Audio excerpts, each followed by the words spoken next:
apa kabar? Baik, Bu. Baik, Ibu. Alhamdulillah. Gimana masih di rumah masing-masing? Iya, Ibu. Oke. Bentar nih sambil admit. Gimana kemarin sudah bisa ya mengerjakan ujiannya ya? Saya kayaknya baru bisa cek weekend ini nih untuk nilainya. Kemarin soalnya ternyata hasilnya masuk ke spam LJU-nya. Jadi saya nggak terinfo kalau ternyata sudah masuk nih untuk LJU-nya.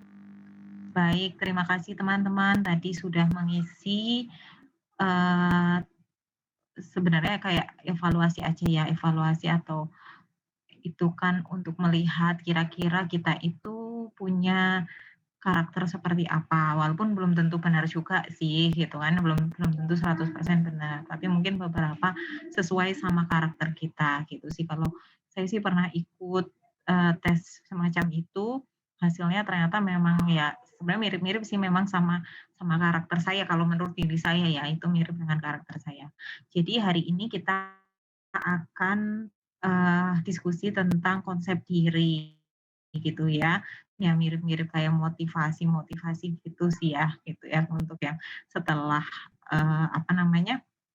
setelah UTS ini. Jadi memang lebih banyak mungkin nanti belajar values gitu ya, konsep diri gitu, motivasi gitu. Jadi lebih banyak ke sana. Sebetulnya sih, ya kan positif gitu ya, dalam arti gimana sih supaya teman-teman itu makin pede gitu ya, supaya nggak terlalu mikirin hal-hal yang sifatnya negatif gitu ya. Tentu saja kan pasti kita ke sana walaupun nggak dipungkiri juga setiap orang juga pasti boleh kok untuk kecewa, boleh kok untuk nggak happy gitu ya, boleh kok untuk nangis, boleh kok untuk apa ya, kecewa, kalau nggak berhasil gitu tuh boleh banget gitu, namanya orang itu manusiawi gitu, orang kan nggak selalu dalam kondisi yang dia happy gitu ya. Mungkin kalau perempuan punya siklus juga di mana dia punya, mood swing gitu ya.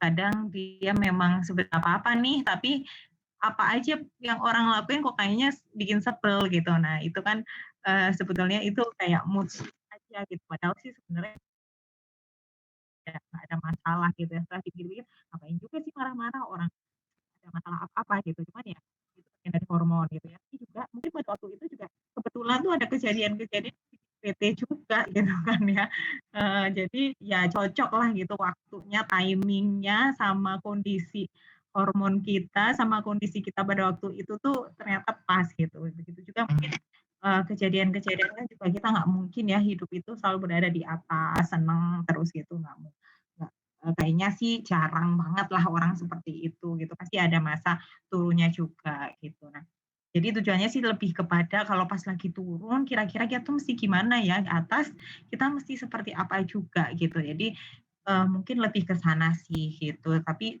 tanpa mengabaikan bahwa orang itu terus, nggak boleh sedih, kecewa gitu, bukan seperti itu. Tetap boleh gitu ya, boleh kehilangan seseorang pun kita pasti juga akan sedih gitu ya. Cuman memang, seberapa bisa kita manage perasaan itu gitu ya, lebih ke sana. Oke. Nah, ini mungkin kita belajar teori sebentar gitu ya, nanti akan ada beberapa kayak semacam praktek. Tadi udah dimulai dengan praktek juga gitu ya, untuk melihat teman-teman itu kira-kira masuk ke yang mana nih kriterianya gitu ya, karakternya masuk yang mana gitu. Nah, tadi sudah, nanti kita bahas. Nah, kita mungkin ke teori dulu sebentar.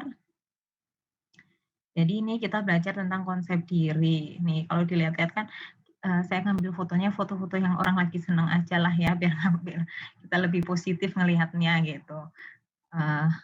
Ini juga ngambilnya dari Google sih sebenarnya. Nah, kita lihat sebenarnya banyak sekali teori yang mendefinisikan mengenai konsep diri ini. Nah, ini saya ambil yang beberapa, mungkin menurut Hurlock itu, jadi konsep seseorang dari siapa dan apa itu dia gitu ya. Jadi konsep itu seperti bayangan cermin, ditentukan oleh seberapa peran dan hubungan kita dengan orang lain. Apa reaksi orang lain terhadap yang dilakukan gitu ya. Jadi di sini ada terkait dengan fisik dan psikologis. Jadi nggak cuma fisik tapi juga termasuk juga pikiran, perasaan dan emosi. Itu menurut Hurlok. Lalu Song and Hattie itu menyampaikan bahwa konsep diri itu terdiri atas konsep akademis dan non akademis gitu. Non akademis itu sosial dan penampilan diri.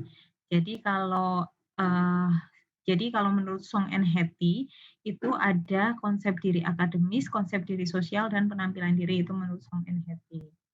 Lalu ada lagi menurut Byrne, ada lagi menurut William Brooke gitu ya. Tapi sebetulnya sih pada prinsipnya mirip-mirip menurut Mulyana gitu ya. Nah, sebetulnya mirip-mirip sih pada intinya itu adalah bagaimana seseorang itu melihat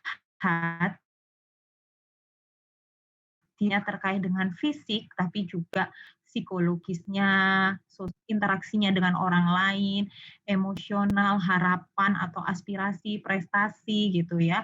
Nah, itu gimana kita melihat kepada diri kita sendiri. Jadi konsep diri ini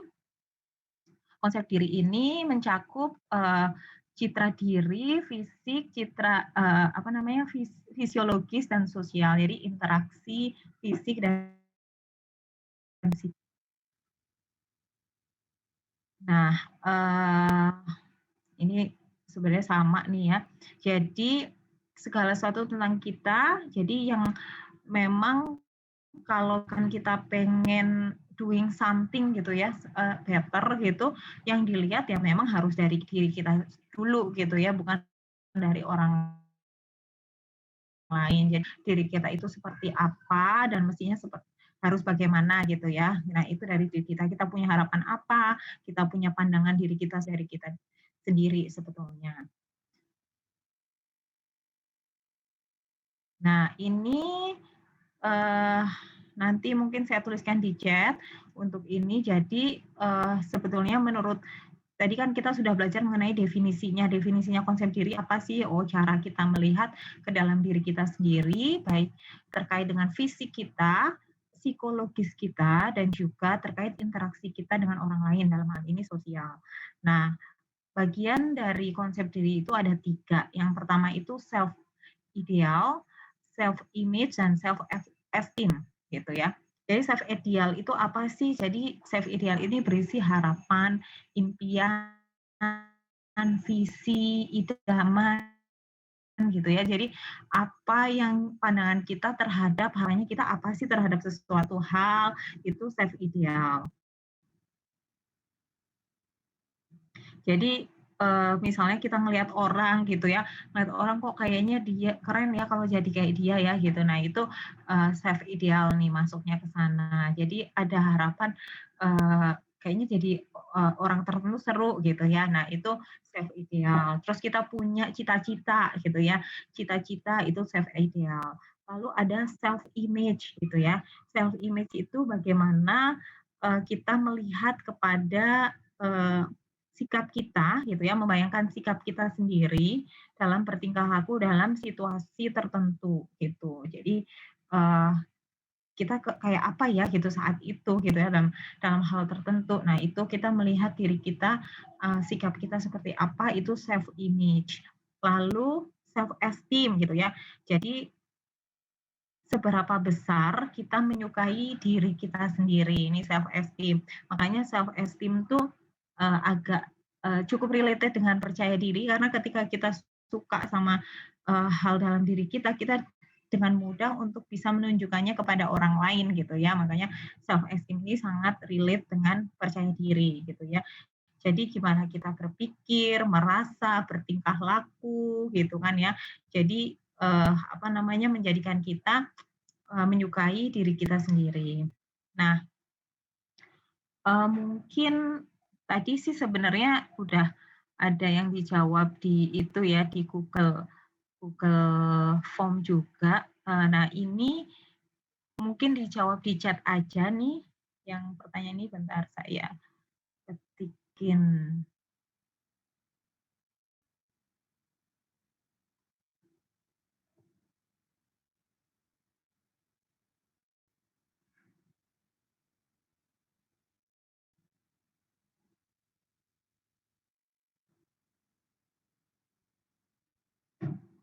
Jadi memang ini lebih banyak kita tuh lebih banyak kepada, apa ya, diskusi, pengen tahu teman-teman tuh punya pandangan seperti apa gitu ya, kalau untuk perkembangan kepribadian ini. Jadi ini pertanyaan yang perlu dijawab, silahkan dijawab, mungkin saya tunggu sekitar 5 menit ya.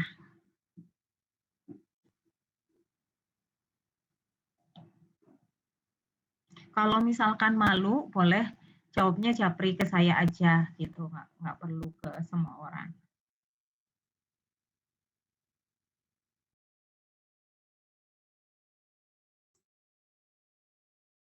Ya, silahkan. Siapa saya tuh maksudnya namanya, Bu? Enggak, bukan. Jadi merasa saya tuh siapa sih gitu, maksudnya saya pelajar yang apa gitu ya, misalnya kayak gitu. Saya pekerja yang, saya PNS yang rajin gitu, misalnya saya sampaikan seperti itu, gitu sih. Jadi lebih ke ini ya, bukan ke nama. Kalau nama kan sebenarnya udah ada kelihatan di situ gitu ya.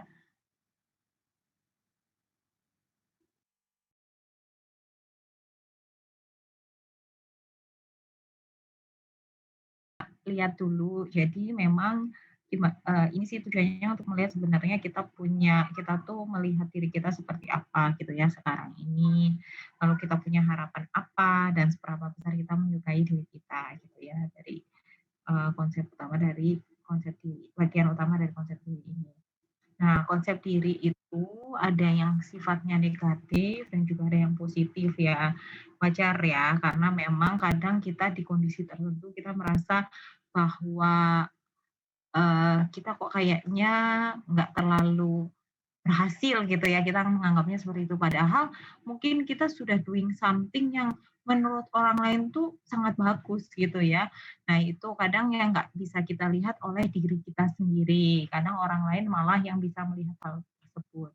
Nah, konsep diri yang sifatnya negatif itu biasanya karena pengetahuan yang tidak tepat terhadap diri sendiri, pengharapan yang tidak realistis atau mengada-ada serta harga diri yang rendah ya. Jadi bisa jadi belum tentu kitanya tuh sebenarnya bukan orang yang berhasil, tapi karena memang kita nggak tepat nih mengetahui diri kita gitu ya, menganggap bahwa yang kita lakukan itu biasa aja, nggak keren gitu ya, atau, apa namanya, terlalu tinggi ya yang yang ya gimana ya, yang nggak bisa capai dalam waktu dekat gitu. Nah, itu hal tersebut sebenarnya yang memang menjadikan kita punya pikiran negatif. Selain itu juga kita punya harga diri rendah gitu ya. Kayaknya orang lain lebih keren gitu, kayaknya orang lain lebih ini, lebih itu gitu ya. Padahal kita sebenarnya udah doing something. Menurut saya, teman-teman ini yang masuk ke STAN itu sudah luar biasa banget gitu ya. Ngalahin banyak orang, itu hal yang menurut saya sih apa namanya, kalau saya sih dulu memang kebetulan belum pernah nyobain ya, dulu tuh, eee, kepikiran karena mikirnya dulu STAN tuh kayaknya jauh gitu ya sekolahnya gitu. Jadi memang, tidak terpikir untuk sekolah sampai di STAN gitu ya, karena posisinya di Jakarta gitu ya, Jakarta atau sekarang di Tangerang gitu ya, itu rasanya kok kayaknya jauh banget gitu. Nah cuman sebetulnya kan banyak banget orang yang punya harapan untuk sekolah di STAN gitu loh, kan selalu selalu, kompetisinya tuh dengan banyak banget orang gitu. Nah itu harusnya sudah menjadi pencapaian juga buat teman-teman gitu. Tinggal sekarang menjalankannya seperti apa gitu ya. Nah, makanya kita perlu lihat sebenarnya secara positif itu ciri-ciri konsep diri yang positif itu seperti apa. Jadi kita harus mempunyai keyakinan dan bahwa kita mampu untuk menjalani apa yang ada di depan kita, gitu ya. Lalu kita menganggap bahwa kita tuh berharga, bukan berarti sombong ya, bukan. Tapi kita itu, apa yang kita lakukan itu memang sesuatu yang keren gitu ya, sesuatu yang benar-benar kita perjuangkan gitu. Jadi sebenarnya ini tujuannya kan untuk melihat sisi positifnya ya dari yang kita lakukan. Lalu mampu menempatkan dirinya pada kondisi yang tepat sebagaimana orang lain, sehingga kepercayaannya dapat diterima oleh orang lain. Jadi memang ada ya pintar-pintarnya kita juga untuk bisa menempatkan diri gitu kan ya, pada situasi yang memang lagi, nggak kondusif gitu ya, sedih gitu ya, jangan pada saat itu bikin guyonan gitu, misalkan seperti itu. Atau di tempat yang orang-orangnya tuh lagi fokus gitu ya, jangan berisik gitu. Jadi sebenarnya, lebih ke sana aja sih, lebih pintar-pintar kita bisa membawa diri. Di lingkungan tertentu perlu pengetahuan tertentu juga. Kita bergaul dengan orang yang kerja di misalnya kita ngobrol sama tukang gojek, sama kita ngobrol sama teman kita kan akan beda konteksnya ya, gitu. Lalu kita ngobrol sama atasan kita juga akan beda lagi. Nah, gimana kita bisa menyesuaikan diri, untuk ngobrolnya gitu ya, ngobrolnya tentang apa kan kita harus bisa menempatkan diri, itu contohnya. Lalu kita harus bertanggung jawab atas yang kita lakukan gitu. Nah, ini penting banget karena ini menyangkut integriti juga. Jangan sampai kita melakukan sesuatu tapi, kita nggak tanggung jawab nih dengan apa yang kita lakukan. Jadi kita lempar kepada orang lain, nah itu nggak bagus gitu ya.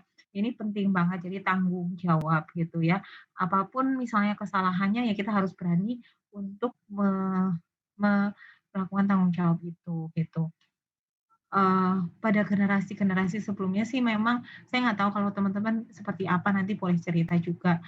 Mungkin pada generasi mungkin ada orang tua yang memang menganggap bahwa mungkin zamannya kayak orang tua saya gitu ya, dulu mungkin hidupnya nggak terlalu nyaman kayak sekarang gitu ya, dalam arti kan kalau dulu kan, secara pendapatan juga nggak tinggi gitu ya, terus, waktu waktu sama kakek nenek saya juga misalkan nggak, eee, secara zaman dulu juga transportasi kan lumayan susah ya gitu ya. Jadi juga nggak kayak sekarang yang kita enak untuk pergi ke mana-mana, tiket pesawat juga dulu kan mahal gitu kan ya. Nah itu kan seperti itu kan juga, melahirkan, orang tua kita untuk bisa memberikan yang terbaik untuk kita gitu ya, kan ada orang tua yang seperti itu. Gimana caranya supaya anak kita tuh nggak susah lah gitu. Nah kan ada orang tua yang berpikiran seperti itu, bahkan sekarang juga banyak yang seperti itu teman-teman saya misalkan gitu. Tapi sebetulnya yang terpenting itu adalah balancing life gitu ya, dalam arti ketika kita nggak mau misalnya anak kita susah gitu ya, tapi kita harus juga bisa menanamkan tanggung jawab kepada anak-anak kita gitu ya. Bukan berarti, dia supaya dia happy jadinya dia nggak responsibel. Nah itu beda gitu ya. Jadi meskipun kita nggak pengen dia susah, tapi anak kita kadang harus belajar juga gimana sih supaya dia bisa responsibel terhadap sesuatu.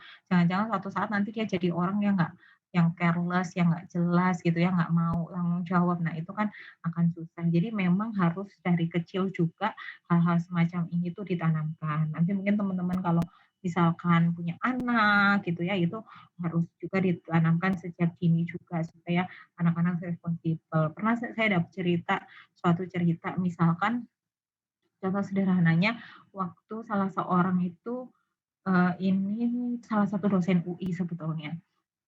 Nah, beliau kebetulan lagi ada kegiatan di Australia, terus jalan-jalan ke taman gitu ya. Eee, Mungkin sudah selesai kegiatan, jalan-jalan ke taman, terus dia lihat ada, ibu-ibu beserta dengan anak kecil gitu ya. Anak kecilnya duduk di stroller gitu, mungkin umur 3 tahun kali ya, duduk di stroller gitu. Nah terus, eee, apa namanya, dia lagi makan es krim tuh gitu. Nah tiba-tiba, eee, apa namanya, es krimnya jatuh gitu. Nah, dia kan, punya punya ekspektasi ya gitu. Mungkin kalau orang seperti kita di Indonesia tuh, caranya adalah kebanyakan yang dilakukan, orang tuanya akan datang untuk, eee, apa namanya, ngambilin es krimnya gitu ya. Ada nggak yang punya ini yang sama nih? Ada nggak yang punya pendapat yang sama seperti itu?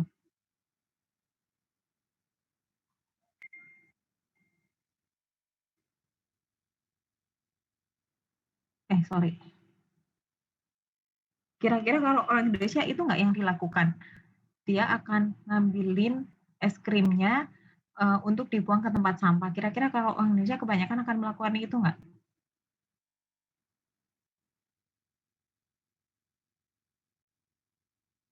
Kira-kira ibunya bakalan ngelakuin itu nggak kalau kalau kalau yang melakukan itu orang Indonesia ya, bukan orang Australia? Banyakan tipikal orang kita. Iya, Bu. Ya, eee, jadi kalau misalkan kita jadi kan kalau kita punya mindset ya gitu. Jadi kalau orang Indonesia mungkin kebanyakan akan dia ngambilin karena dia pengennya sebenarnya efektif gitu ya, biar cepet deh gitu, daripada kotor gitu kan mikirnya kayak gitu. Tapi enggak, yang dilakukan adalah ibunya itu datang, dia ngebukain strollernya, dia kasih tisu atau alat supaya anaknya itu buang sampahnya itu ke tempat sampah sendiri. Jadi dia cuma bukain, terus dia kasih tahu, itu tempat sampahnya di sana, gitu. Jadi anak kecil itu ngelakuin sendiri. Nah, itu yang hal-hal semacam itu yang memang penting banget buat membangun karakter anak-anak di Indonesia gitu ya, termasuk kita juga sih sebetulnya. Nah, itulah salah satunya yang terkait dengan responsibility. Lalu menyadari dan tidak merasa malu atas keadaan dirinya. Nah, ini juga penting sekali bahkan Eee, sekarang, secara sederhana mungkin teman-teman di sini insya Allah, secara nggak ada yang disable kan ya di antara teman-teman ya? Nggak ada ya yang disable. Saya tuh pernah ada acara manggil Mbak Niki. Niki itu, co-founder-nya Disable Enterprise ya gitu. Nah, dia itu cerita tuh, tahu nggak? Cerita waktu itu tuh jadi mereka tuh menurut saya orang-orang yang hebat ya, Kak. Memang orang itu dikasih sesuatu itu memang sesuai dengan kemampuannya ya, memang, apa ya, bisalah untuk mengatasi keadaan dirinya gitu. Nah, Mbak Nikin tuh cerita, jadi waktu dia kecil itu meskipun dia susah ya untuk jalan, ayahnya dia nggak ngebantuin, dalam arti, "Ya udah kamu sekolah di mana, ya itu kamu harus naik angkot, kamu harus ini, ya kamu lakukan sendiri." Jadi memang memperlakukan dia seperti orang biasa gitu. Jadi tidak memperlakukan dia seperti orang yang butuh perlakuan khusus. Jadi dia nggak pernah menyadari bahwa dia itu punya kekurangan sebenarnya gitu, karena memang orang tuanya nggak ngajarin itu gitu. Jadi orang tuanya menganggap bahwa dia orang yang normal sama kayak yang lain dan dia harus doing something yang sama lah gitu, dengan orang lain juga gitu. Sampai suatu saat dia baru sadar ketika dia ngobrol sama temennya gitu, baru sadar kalau ternyata dia tuh orang yang spesial gitu. Nah, dia tuh baru nyadar malah waktu dia udah gede gitu, tapi dari kecil tuh dia nggak nyadar bahwa dia memang perlu perlakuan khusus. Nah, itu hal-hal kayak gitu ya yang kadang kita memang suka lupa gitu ya. Kadang kita kan melihat orang yang disable tuh kayaknya kita kasihan gitu ya, dia punya kekurangan gitu ya. Cuman sebenarnya mereka sebenarnya kuat gitu. Coba kalau nggak pernah dikasih tahu, dia nggak akan pernah nyadar bahwa dia punya sesuatu yang berbeda gitu ya. Dia akan merasa sama seperti orang lain gitu. Nah, itu salah satu cerita yang lumayan menginspirasi tuh Mbak Niki itu pernah cerita seperti itu. Jadi dia ya dan sekarang juga dia bikin, sama siapa tuh yang staf khusus, staf presiden ya. Nah, dia kan jadi co-founder-nya yang Disable Enterprise itu. Jadi aktif dalam kegiatan-kegiatan, sosial ya dan juga membantu, rekan-rekan kita yang disable gitu sih. Nah, ini penting banget jadi, kita yang harusnya nggak punya disability ya gitu ya, mestinya kita harus bisa lebih dari itu dong gitu ya kalau kita ngelihat kayak Mbak Niki itu gitu. Nah, kemudian adalah kelemahan yang dimiliki tidak membuatnya menyalahkan dirinya sendiri sebagaimana dia mampu menghargai setiap kelebihannya. Ya, kadang kita memang kalau lihat kekurangan tuh kayak segede gunung gitu ya, kayaknya itu dan nutupin semua kebaikan kita gitu kan ya. Begitu misalnya kita lihat teman kita, kok teman kita kok kayaknya nilainya bagus banget ya gitu, terus kita yang mungkin kita sebenarnya selisihnya cuma sedikit, tapi karena kita ngerasa kayak, wah keren banget tuh dia bisa sih kayak gitu. Nah, itu udah mulai tuh nutupin gitu kan ya. Jadi kayak kita tuh kayak bukan siapa-siapa, padahal kita mungkin dibandingkan sama orang lain nih, kita tuh udah keren juga gitu loh, teman. Karena kita melihatnya ke sana, kita jadi merasa bahwa itu sebagai suatu kelemahan, padahal kan enggak ya. Nah, itu sih memang perspektif ya, perspektif dan persepsi, persepsi diri kita itu yang perlu kita manage sebenarnya. Nah, kenapa kita perlu belajar ini adalah gimana kita manajemen persepsi kita terhadap diri kita gitu ya. Dalam ya dalam kondisi sulit, dalam kondisi yang mudah gitu, kita harus bisa me-manage persepsi kita gitu. Nah, eee, selanjutnya itu adalah memiliki objektivitas terhadap setiap pujian ataupun celaan. Mungkin kalau pujian lebih mudah kita terima ya, tapi kalau celaan itu memang nggak mudah gitu ya. Karena celaan itu kan memang buat banyak orang, setiap orang sih pasti menganggap bahwa celaan itu sesuatu yang menyakitkan gitu ya, yang nggak enak untuk didengar gitu. Tapi, mungkin teman-teman kayak perlu pause dulu nih gitu, break dulu nih sebelum ngasih respon terhadap celaan itu gitu. Jadi jangan jangan bereaksi ketika kita memang kondisinya memang tidak siap untuk bereaksi. Dalam arti, ketika mendengarnya kita tuh langsung kayaknya bawanya emosi. Nah, itu mending kita pergi gitu ya, pergi atau pause dulu, terus habis itu kita pikirkan tuh, nanti kan kita baru mikir gitu ya, "Oh ternyata yang dia bilang tuh ada benernya juga sih, memang, aku tuh suka telat gitu, kayaknya ya udah deh besok kalau itu aku lebih cepet lagi datangnya." Nah itu misalnya kayak gitu ya.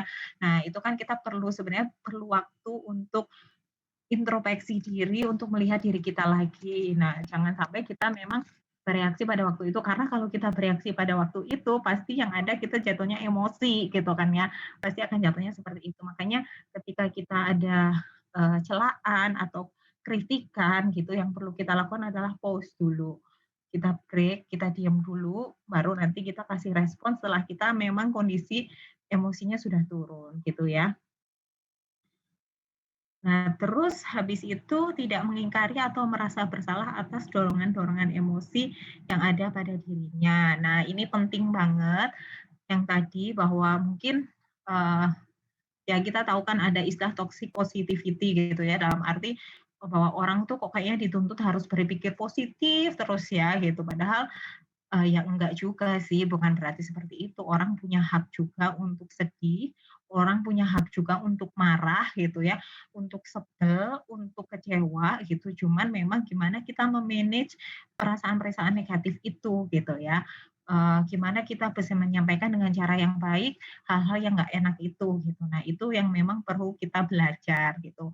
Gimana kita me-manage-nya. Nah itu yang memang kita perlu belajar tuh hal seperti itu. Karena kadang memang kalau saya sendiri pribadi itu kadang pada waktu marah gitu ya, begitu marah, setelah marah itu akan mikir, "Tadi ngapain ya? Kayaknya nggak penting untuk marah juga," gitu tuh. Nah itu ada hal-hal semacam itu. Jadi memang perlu kita untuk berpikir kembali gitu ya, menunggu. Nah ini, eee, yang perlu teman-teman nanti coba lihat lagi gitu ya, sampai H ini kayaknya penting untuk kita bisa, lakukan dalam dalam kehidupan kita sehari-hari.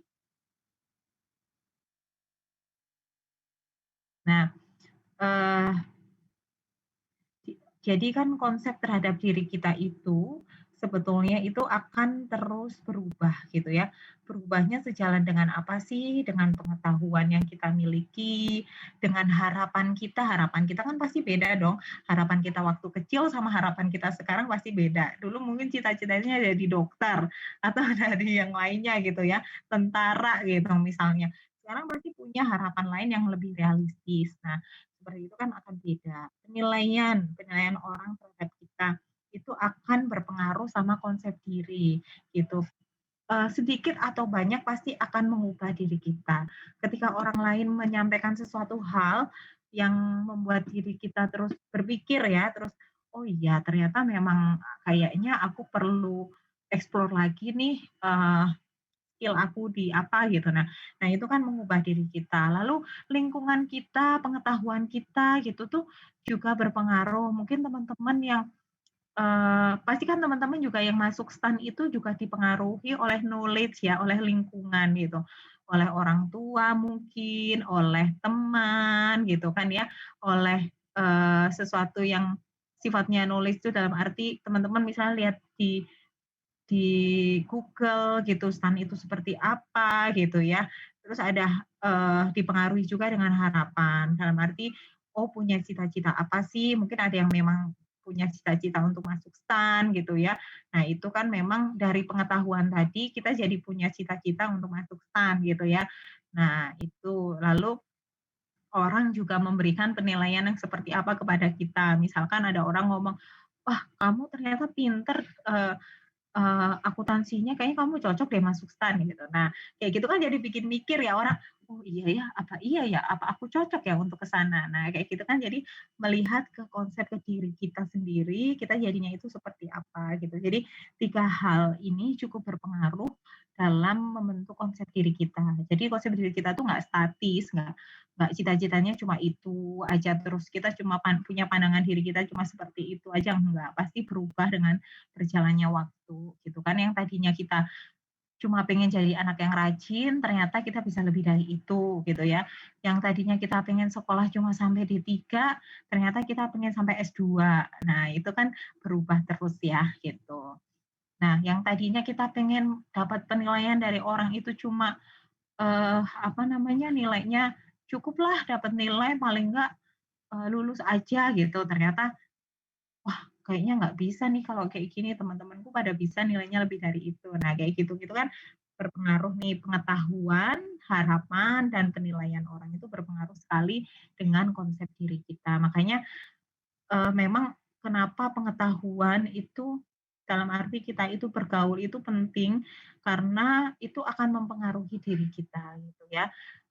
Kan ada kalau kalau di agama Islam kan ada juga disampaikan kalau kita bergaul dengan tukang ikan, maka kita akan bau ikan gitu ya.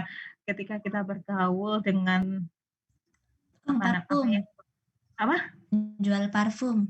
penjual parfum, maka kita akan wangi gitu ya. Oh, sama juga dengan ini, konsep diri kita. Ketika kita kalau saya sih terbukti ya, ketika saya memang, bergaul dengan teman-teman yang memang rajin, akhirnya kita termotivasi juga gitu ya.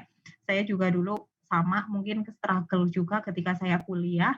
Dulu pertama kuliah saya tuh lihat kayaknya kok kompetitif banget sih ini kampus ya gitu. Nah dulu tuh rasanya seperti itu.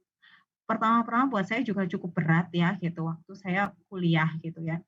IPK-nya nggak bagus di semester 1 gitu ya, kayaknya ini kok susah banget ya mata kuliahnya gitu, terus dosen-dosennya tuh, apa namanya, karena begitu masuk kuliah kan semuanya, modulnya kan dalam bahasa Inggris ya, dalam arti pakai buku-buku dari internasional semua gitu. Terus, dosennya juga begitu ini juga kadang ada dosen yang memang menjelaskan secara baik, tapi kan ada juga dosen yang menjelaskan nggak, "Ini ngomongin apa sih?" Kita nggak mudeng gitu kan, ya kan ada juga yang seperti itu. Nah, kebetulan juga lingkungannya itu cukup kompetitif gitu loh, kebetulan saya temenan sama orang yang lumayan kompetitif, lumayan rajin gitu kan ya. Nah itu ngasih saya juga semacam kayak ya beban beban juga, kok dia bisa keren banget kayak gitu sih ya gitu. Jujur aja ya, bikin saya jadi beban banget, cuman ternyata untungnya saya bisa mengatasi beban itu, akhirnya menjadikan itu peluang gitu. Jadi justru teman saya ini yang selalu ngasih motivasi saya. Tadinya saya nggak punya pikiran dapat IPK lumayan gitu ya, ternyata bisa gitu ya karena memang, teman saya ini bisa juga gitu ya, dia kalau dia dari semester 1 emang selalu bagus sih kebetulan. Kemudian sama-sama sebetulnya kalau saya nggak terlalu punya cita-cita untuk sekolah di luar negeri juga. Dulu sih pengen kayak ke Jepang gitu karena banyak beasiswa yang ditawarkan. Cuman juga mikir-mikir karena harus belajar bahasa Inggris, apa kayak gitu kan, kayaknya kok, susah ya gitu. Nah akhirnya cuman karena ada teman saya ini yang sampai sekarang juga masih tetap jadi teman baik saya, itu yang justru malah dia ngasih motivasi gitu loh, "Kamu kan bukannya enak, kamu kan PNS," gitu ya setelah saya kerja, "Kamu kan PNS, banyak tuh beasiswa-beasiswa yang ditawarin," gitu. Oh iya juga sih ya, akhirnya dari situ saya belajar bahasa Inggris, tiap pulang kantor saya lakukan, kursus gitu ya, sekitar jam 6.30 sampai jam 9 malam, itu saya lakukan setiap hari gitu ya, eee nah, selama berapa ini ya lumayan akhirnya sih, ya saya dapat kesempatan juga untuk sekolah, master gitu ya di, double degree dapatnya waktu itu gitu. Nah, teman saya ini yang luar biasa memang semangatnya, dia tuh bolak-balik ngambil, beasiswa itu nggak dapet-dapet. Akhirnya dia dapat beasiswa tapi dari university-nya dan itu nggak full. Jadi dia tetap harus bayar sendiri.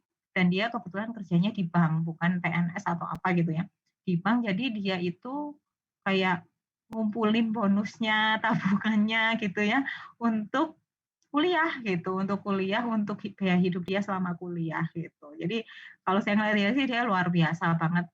Kok ada ya orang kayak gitu segitunya pengen sekolah gitu ya, pengen sekolah luar negeri gitu. Tapi ya itu ternyata tercapai juga gitu buat dia, dan ternyata dia juga ngasih impact yang bagus juga buat saya gitu. Nah, makanya tadi saya bilang bahwa kita tuh bergaul dengan siapa itu penting banget, karena itu bisa memberikan motivasi kepada kita untuk menjadi orang yang lebih baik. Mungkin ya nggak harus luar negeri juga nggak apa-apa gitu loh. Ini kan salah satu contoh gitu ya, tapi yang jelas sih bagaimana kita menjadi orang yang lebih baik lah, better person gitulah ya dalam segala hal gitu sih. Oke, nah selanjutnya, sebentar.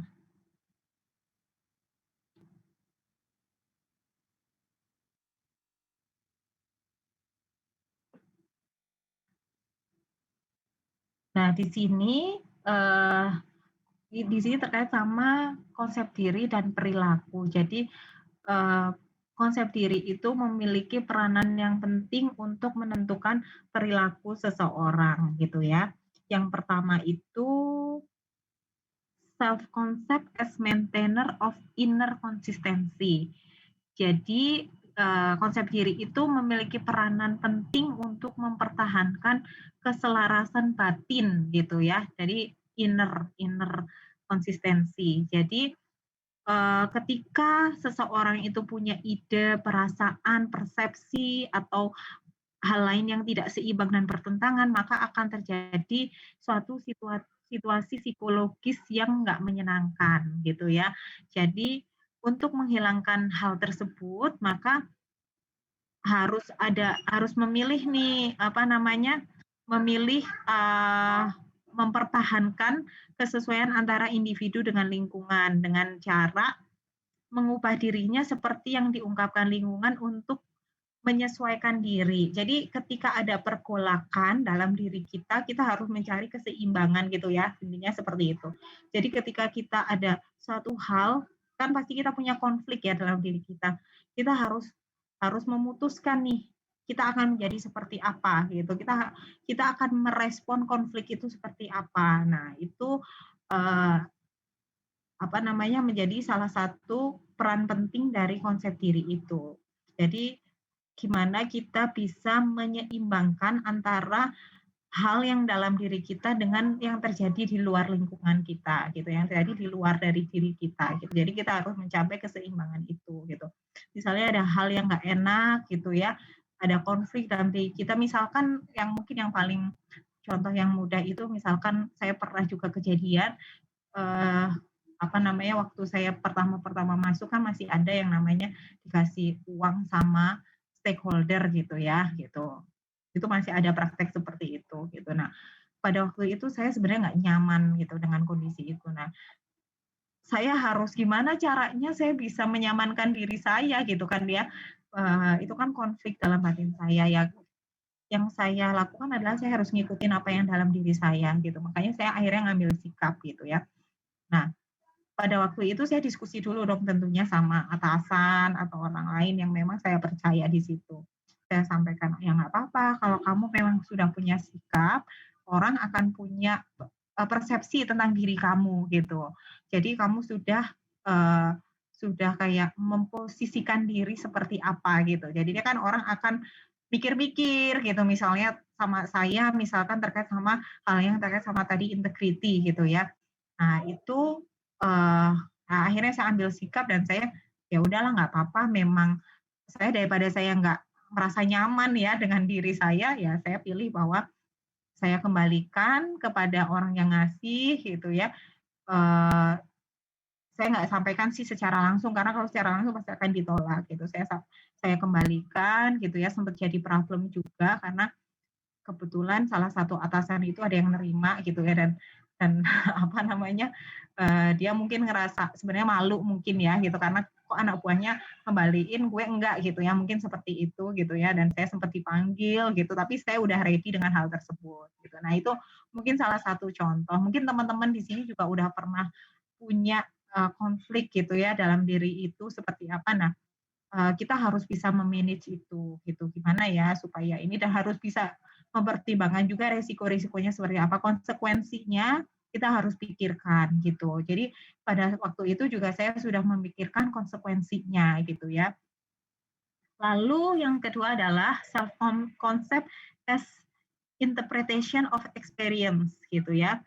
Jadi bagaimana individu memberikan penafsiran atas pengalamannya gitu. Jadi ada misalnya kita terhadap pengalaman, kita bisa aja menafsirkan secara positif atau menafsirkan secara negatif. Itu tergantung banget sama diri kita sendiri gitu ya.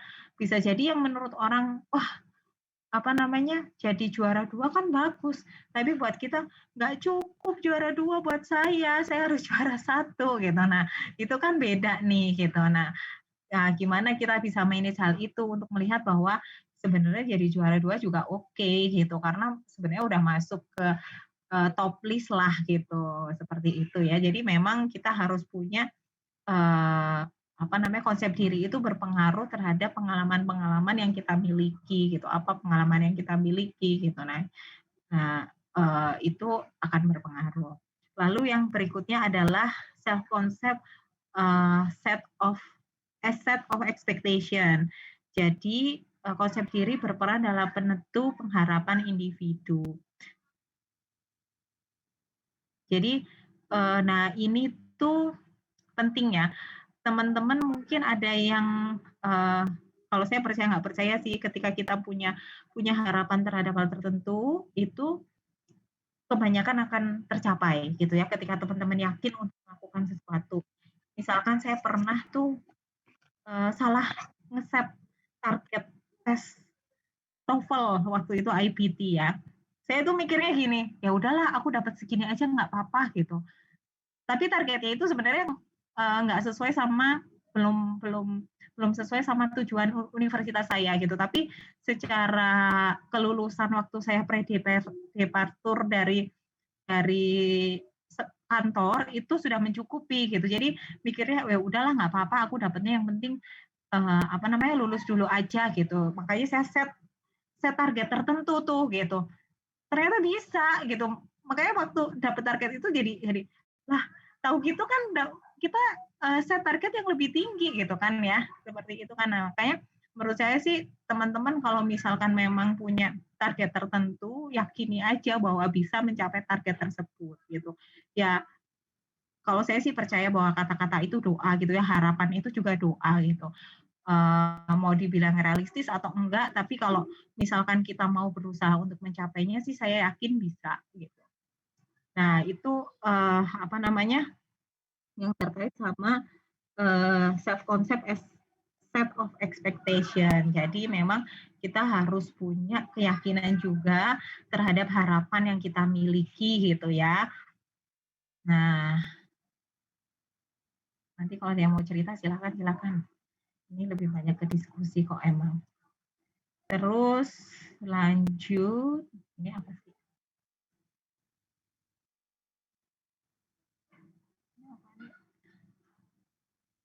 Lalu selanjutnya adalah, nah setelah kita belajar tadi mengenai definisi, lalu bagian utamanya, dinamika, lalu perannya, kita belajar kemudian ini di Johari Window. Sebenarnya kita belajar mengenali diri kita sendiri gitu ya. Tapi kalau tadi mungkin tadi teman-teman sudah mulai dengan melihat diri teman-teman sendiri tadi waktu di chat itu. Nah, ini kita coba libatkan orang lain gitu ya. Johari Windows itu berasal dari singkatan nama penemunya yaitu Joseph Lut dan Harry Ingham, psikolog asal Amerika tahun 55. Jadi untuk melihat bagaimana diri kita yang sebenarnya. Nah, di sini nanti akan ada 4 sel atau 4 bagian ya gitu. Ini nanti teman-teman akan lihat ke sini. Nanti teman-teman mungkin perlu ada partner 1 orang mungkin di itu kali ya, di partner satu orang caranya gimana ya, paling gini aja deh paling gampang, absen satu dengan absen 2, 3 dengan 4, 5 dengan 6 gitu aja ya, yang paling gampang ya, biar nggak terlalu ini. Nah, nanti kalian silakan partneran gitu ya, 1, 2, 1 dengan 2, 3 dengan 4, 5 dengan 6, begitu seterusnya. 29 ya orangnya ya? Betul, Bu, 29. 29 mungkin nanti ada yang 3 orang nggak apa-apa ya, yang absen terakhir mungkin bertiga, nggak apa-apa. Nah, nanti paling gantian aja caranya gitu ya. Jadi nanti yang 27 melihat yang 28, 28 yang melihat yang 29, 29 melihat yang 27 gitu aja gitu ya. Jadi di sini itu adalah dari yang tadi nih, dari yang karakter ini di sini, ya kan, 1 sampai 55 ini, silahkan nanti teman-teman petakan gitu ya. Masing-masing memetakan dirinya sendiri dan juga nanti temannya akan memetakan orang lain gitu. Tapi sebelum dipetakan di listing dulu aja menurut kita itu mana gitu ya. Terus nanti temannya menurut temannya yang mana. Nah, nanti ketika ada yang apa namanya? Ini kan ada 4 kotak ya, nanti bikin 4 kotak untuk diri masing-masing, open area, blind area, hidden area, dan unknown area. Tapi kalau yang unknown area nanti nggak usah diisi, nggak apa-apa. Jadi, mana sih?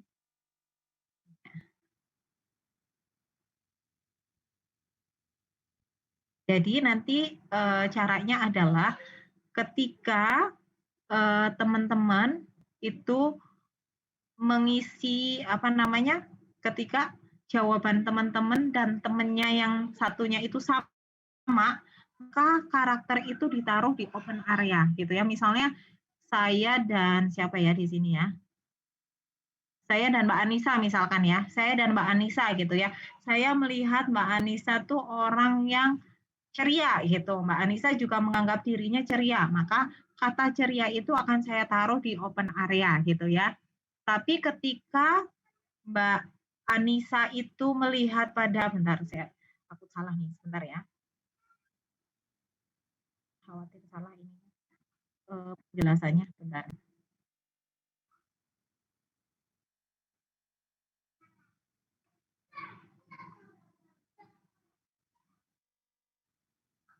Nah, jadi kalau misalkan karakter yang kita sebutkan sama dengan yang disebutkan oleh partner gitu ya, saya menganggap bahwa dirinya Mbak Anissa ceria, Mbak Anissa juga menganggap dirinya ceria, maka akan ditaruh di kolom open gitu ya. Lalu untuk kata yang dipilih partner, saya menganggap Mbak Anissa itu apa ya misalkan ya, berani gitu ya. Nah, Mbak Anissa tuh enggak ada gitu, merasa berani, maka berani itu ditaruh di blind gitu. Nah, untuk kata yang Mbak Anissa anggap tertentu gitu ya, misalnya Mbak Anissa merasa dirinya itu energik gitu ya, tapi saya nggak anggap gitu gitu. Nah, itu ditaruh di hidden gitu. Jelas nggak? Bu, Ya. kan kan ini kan kan kita virtual ya, Bu. Jadi kita nggak kenal, belum pernah ketemu satu sama lain, jadinya belum tahu kepribadian orang yang kita nilai. Berarti ini kayak kita jadi kayak nebak-nebak terus nyesuaiin sama apa yang kita, sama tebakan teman kita dong, Bu. Iya, nggak apa-apa, tebak-tebak buah manggis dulu. Nggak apa-apa sambil kita lihat seperti apa ya.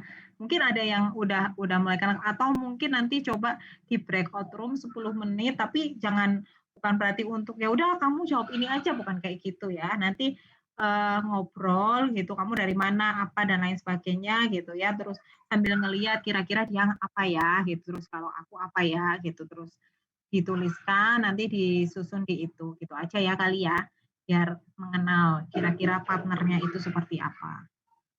Oke, mungkin 10 menit seperti itu dulu, nanti diisi di kolom yang seperti nanti bikin metrik yang kayak tadi saya share. Mana nih?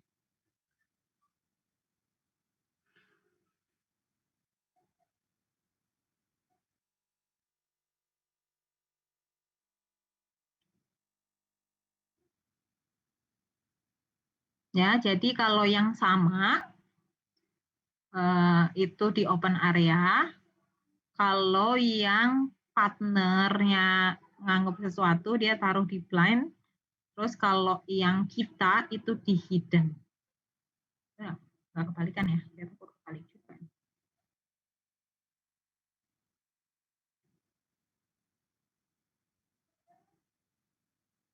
Saya tulis di chat aja nih biar nggak apa namanya,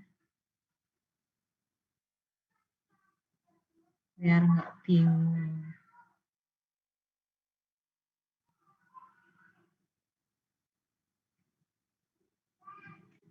Ini udah saya tulis ya. Jadi kalau yang sama di open, kalau yang dipilih partner tapi nggak ada di pilihan kita, maka blind. Kalau yang kita pilih tapi di partner nggak ada, itu di hidden. Gitu.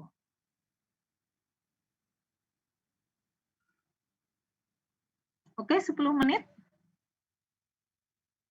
Nanti apa namanya, hasilnya dari pemetaannya itu minta tolong ditaruh di Word ya. Di Word, terus dikumpulin ke saya. Saya kasih ini aja deh kalau gitu, bentar ya. Tak kasih PowerPoint aja ya. PowerPoint. Word-nya aja deh. Bentar, tak bikinin aja. Di Word, nanti tak taruh di chat deh. Bisa di copy.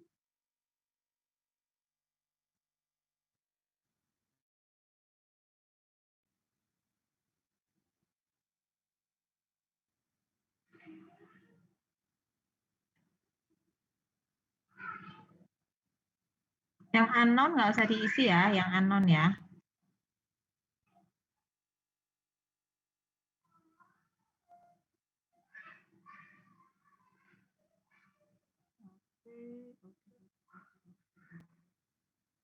Oke.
Udah ada di chat ya?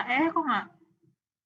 Oh udah ya, udah ada di chat ya untuk matriksnya. Nanti saya share di sini untuk ininya, apa namanya?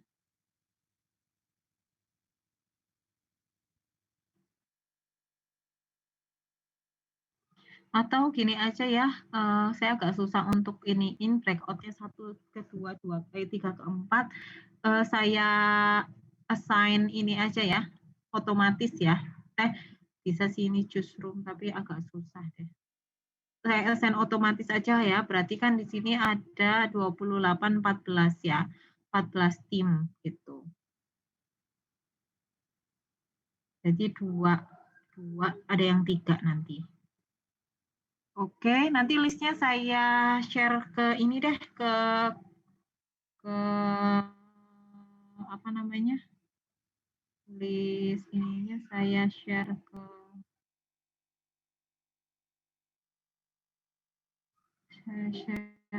ini ke Mbak Mirna deh untuk list apa namanya termasuk materinya ya. Oke, silakan untuk mengenali rekan-rekannya sekalian ya, bukan untuk ini loh menyamakan sifatnya apaan gitu ya. Dari ngobrolnya gimana gitu. Nah, dari situ disimpulkan oh dia kira-kira seperti apa. Oke, silahkan ya 10 menit sampai 15.33 atau paling lama 15.35 deh. Oke, kembali lagi ke sini. Nanti mungkin kita bahas minggu depan ya untuk yang pemetaannya tadi itu. Kita lanjut dulu ke materinya. Nah, tadi teman-teman dari sini, dari karakter ini sudah melihat karakter temannya gitu ya. Jadi bisa jadi memang akan banyak yang enggak apa tadi yang enggak diketahui gitu ya. Tapi dengan berjalannya waktu sudah dengan berjalannya waktu bisa jadi nanti yang di area yang open itu bisa makin banyak gitu ya. Jadi karena memang baru kenal, biasanya kita nggak terlalu paham tentang karakter orang tersebut. Tapi nanti ketika semakin tahu orang itu seperti apa, nah di open ini mungkin akan banyak kecocokan gitu ya. Dan itu sebenarnya sebagai konfirmasi juga sebenarnya dari orang lain mengenai karakter kita seperti apa. Nah kalau dilihat di sini yang cukup besar itu persentase itu kriteria tadi yang sudah dilakukan untuk asesmen gitu ya, MBTI itu tipe yang ENTJ, lalu INTJ, kemudian yang biru muda ya, biru muda benar. NTJ, ini nggak bisa dibuka, ini ternyata lupa. Jadi kita lihat dulu deh yang kelihatan ISTJ sama yang ungu ya, INTJ ya. Oke, kita lihat dulu yang ENTJ dan juga INTJ.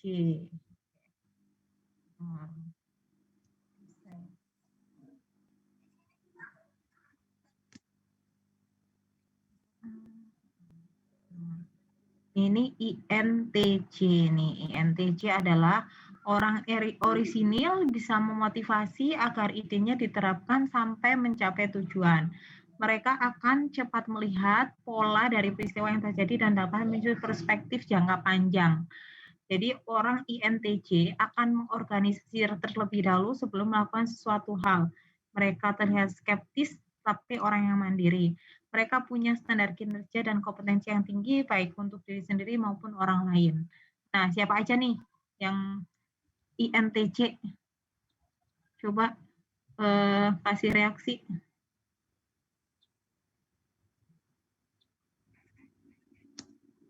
Saya Bu, INTJ saya. Sesuai nggak Mas? Mas Didi, Budiman.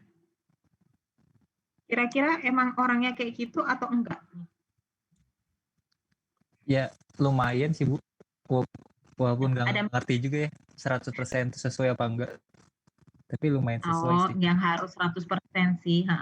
Biasanya mirip-mirip aja gitu. Sebenarnya kan dari tadi dilihat dari pola jawabannya Mas Didi itu seperti apa gitu kan ya. Oke. Selanjutnya itu yang tinggi lagi adalah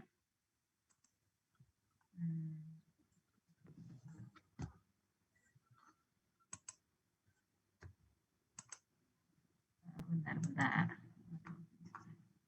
Yang tinggi lagi adalah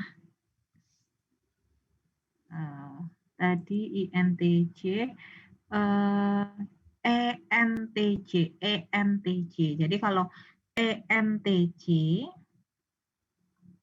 tadi juga pasti udah pernah lihat ya. ENTJ adalah orang yang suka berterus terang. Kalau ditunjuk siap jadi pemimpin. Mereka dapat mudah mengenai mana kebijakan prosedur yang tidak efisien dan logis. Mampu mengimplementasikan dan mengembangkan sistem guna mengatasi masalah dalam organisasi. Suka membahas rencana jangka panjang dan menetapkan satu tujuan. Pembaca yang baik, memiliki pengetahuan luas, pengetahuan yang dimiliki biasanya disampaikan kepada orang lain. Kadang mereka akan memaksa ketika menyampaikan ide yang dimiliki. Nah, siapa nih ENTJ? Halo? Siapa? Pakai reaksi?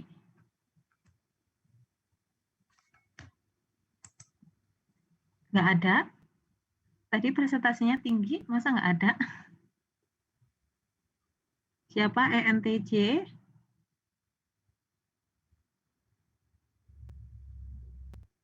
Halo? Di sini siapa yang ENTJ? Saya lihat.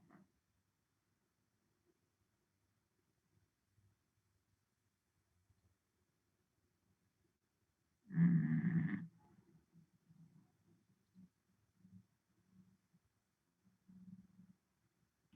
Oke, siapa ya? Coba kita lihat ya.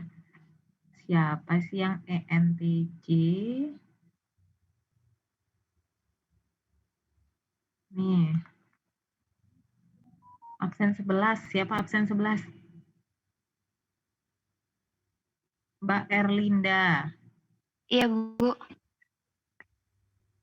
Mirip nggak, Mbak? Sebagian mirip, sebagian enggak, Bu. Oke, ya namanya juga prediksi ya, Mbak ya. Oke, jadi yang mirip apa nih misalnya? Punya planning? Yang mirip itu yang punya planning yang jangka panjang. Tapi siap nggak jadi pemimpin? Kalau pemimpin itu yang nggak mirip, Bu. Itu yang nggak sama. Jarang ya, jarang gitu ya. Jarang. Oke, mungkin belum nemu aja kali, masih malu-malu. Iya, Bu. Oke, ISTJ. Coba kita lihat yang banyak dulu ya, ISTJ. ISTJ itu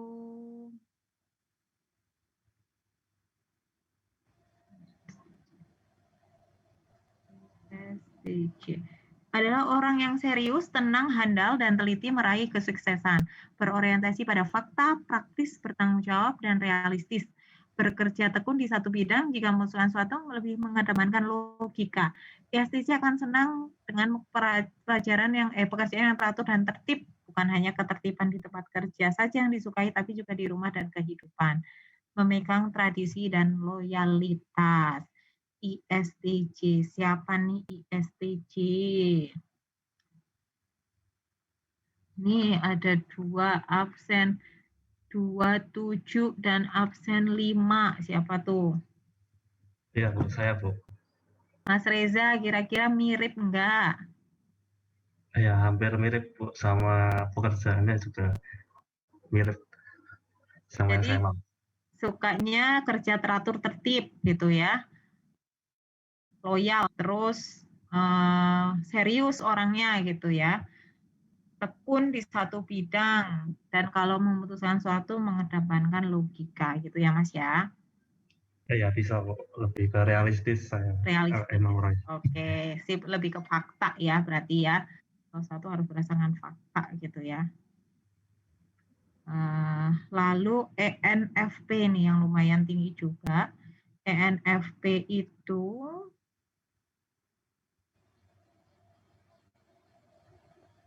orang yang imajinatif, hangat, dan rasa antusiasmenya tinggi. Melihat kehidupan dengan banyak kemungkinan bisa saja terjadi. Memahami hubungan antara suatu kejadian dan informasi dengan mudahnya dan merupakan orang yang percaya diri ketika melakukan sesuatu berdasarkan pola yang dilihat. Seorang INFP ingin orang lain mengakui dirinya, tetapi juga harusnya ketika harus memberikan dukungan dan apresiasi untuk orang lain. Mereka orang yang spontan dan fleksibel, ahli menggunakan kemampuan untuk improvisasi dan fasih ketika berbicara. Siapa nih ENFP?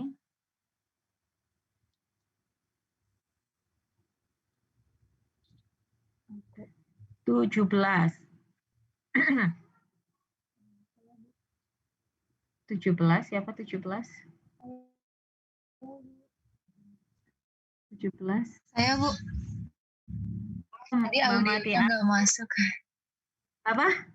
Audionya tadi nggak masuk, Bu, maaf. Oh, gimana? Apa mirip nggak karakternya sama yang tadi?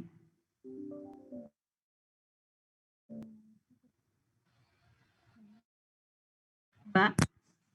Cukup sesuai, Bu. Oh, ya, oke. Jadi sebenarnya teman lumayan penting ya untuk kita mengenali diri kita juga orang lain gitu ya. Mungkin nanti, nggak cuma dalam bekerja sih, dalam kehidupan sehari-hari juga. Dalam bekerja itu kalau kita mengenali karakter orang, kita jadi bisa tahu gimana cara, tuh ya. Misalkan atasan kita modelnya seperti apa, oh berarti, yang kita lakukan juga harus, mengikuti apa yang beliau sukanya sama fakta, maka kita harus memberikannya fakta gitu ya. Beliau ternyata orangnya enggak sih, enggak terlalu data banget gitu ya, yang penting sebenarnya kita bisa membuat analisis yang lengkap aja gitu, misalnya seperti itu. Ya berarti memang dia modelnya kayak kerja kita juga di kantor gitu ya, eee, tergantung sama atasan kita, peer kita seperti apa. Itu salah satunya manfaatnya ya ketika kita mengenali diri kita dan juga orang lain. Selain itu juga dalam kehidupan interaksi kita sehari-hari juga menurut saya penting juga sih gitu, karena beberapa kali juga misalkan suami saya ikutan, tes semacam ini juga ternyata memang kalau di ini ya bener sih dia misalnya tipenya seperti apa. Memang tesnya sih beberapa yang diambil misalnya selain yang di sini ya, mungkin tes-tes dari kantornya gitu ya, yang memang cukup atau prediksinya lebih lebih tinggi lah gitu. Nah, oh ternyata memang iya seperti itu gitu. Jadi dari situ kita jadi paham, oh ternyata karakternya dia seperti apa, saya seperti apa gitu. Jadi harus mencari titik temunya nih gitu. Ketika ketika kita berkomunikasi gimana caranya supaya sama-sama nyaman gitu. Nah, hal-hal kayak gitu ternyata memang bermanfaat nggak cuma di dalam pekerjaan tapi juga dalam kehidupan kita sehari-hari. Begitu juga dengan teman kita, orang tua kita gitu ya. Ketika kita tahu karakternya maka kita akan paham gimana cara berkomunikasinya gitu. Oke, nah ini mungkin yang terakhir, untuk bisa ngasih semangat kepada teman-teman ya. Tadi mungkin sudah sempat, kita saya cerita tentang Mbak Niki, kita juga, kalau yang sudah tahu Messi mungkin kita nonton bentar tentang Messi, gimana sih dia gitu ya, gimana dia bisa memberikan motivasi sama orang. Kayaknya soundnya belum deh.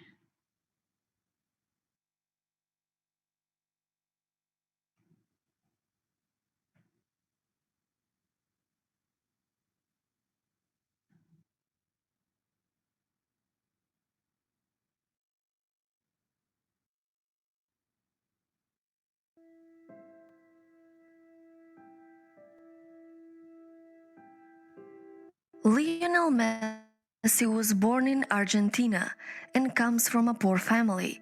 His father was a factory steel worker and his mother was a part-time. He grew up with passion. So at the age of 5, he started playing football for a local club coached by his father. And when he was 8, he joined Newell Old Boys Club. Messi grew up very close away. He was in a lot of pain. He was so sad that he didn't want weeks. But after his father started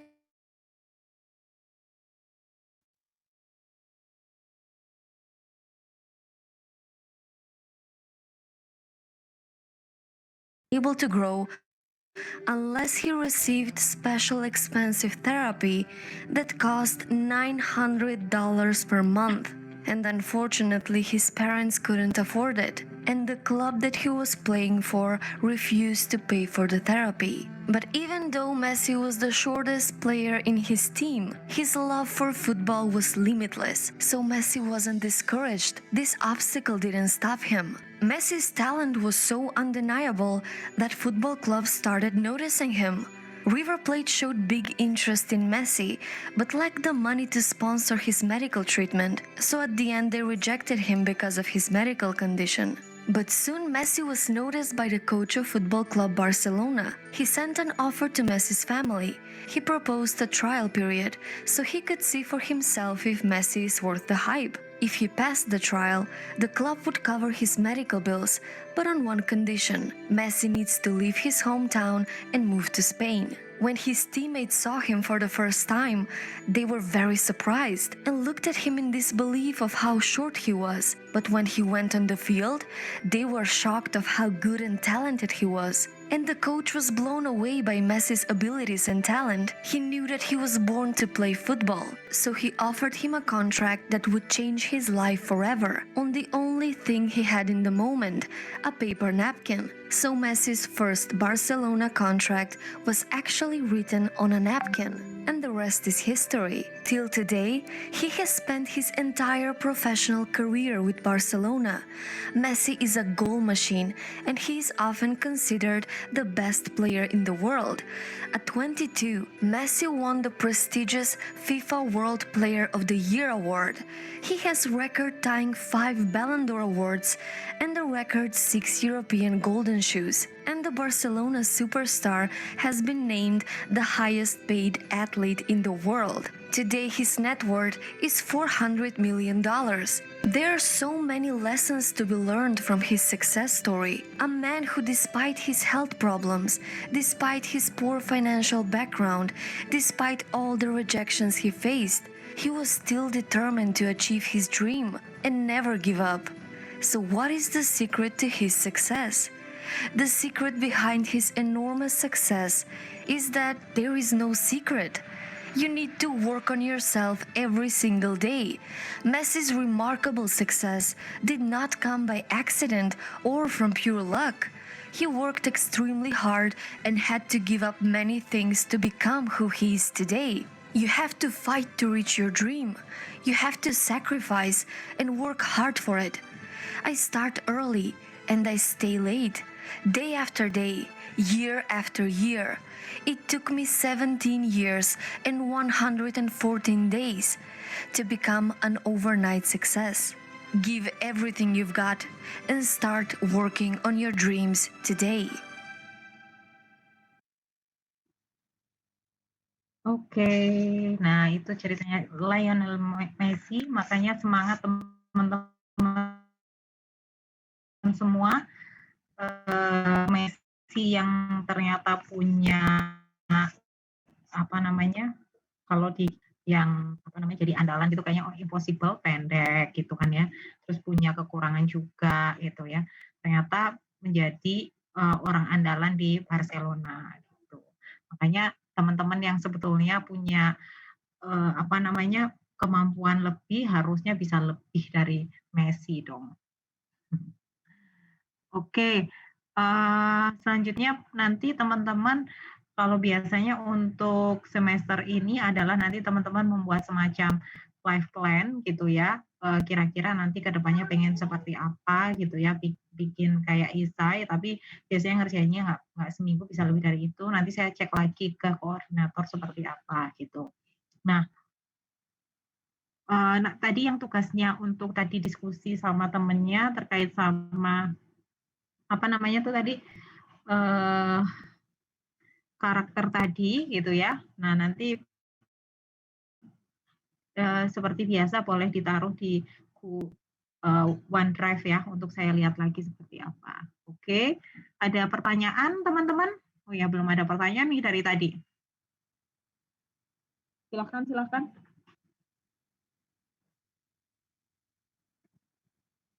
Sudah cukup jelas?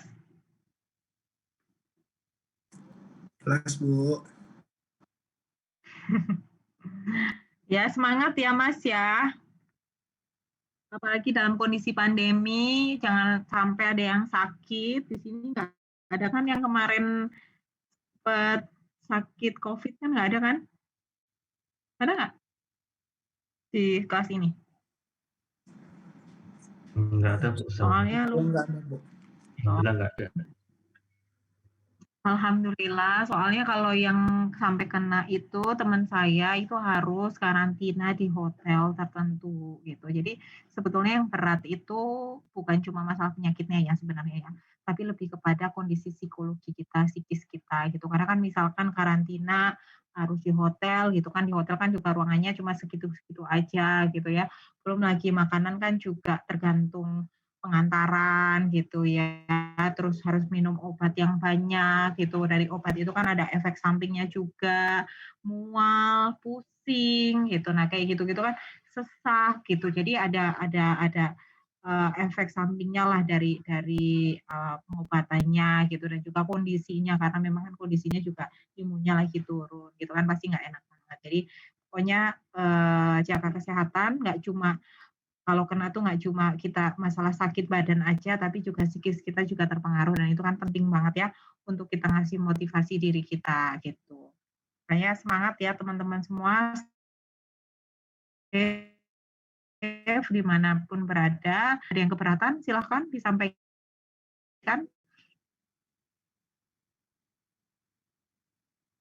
Siapa tahu ada yang keberatan. Nanti minggu depan mungkin kita akan bahas mengenai yang tadi kita sudah lakukan. Jadi sebetulnya pada prinsipnya untuk kuliah ini untuk melihat lagi diri kita itu seperti apa, bagaimana kita bersikap dengan lingkungan kita gitu ya. Lalu apa namanya sehingga nantinya teman-teman itu nggak cuma waktu kuliah ini ketika bekerja juga bisa menyesuaikan diri dengan cepat dan dengan baik gitu sih. Dan juga ya teman-teman tetap semangat nih kuliahnya gitu ya, meskipun melalui PJJ tetap aja harus semangat, harus dilaksanakan tugas-tugasnya gitu. Ambil positifnya gitu ya, bahwa teman-teman malah dekat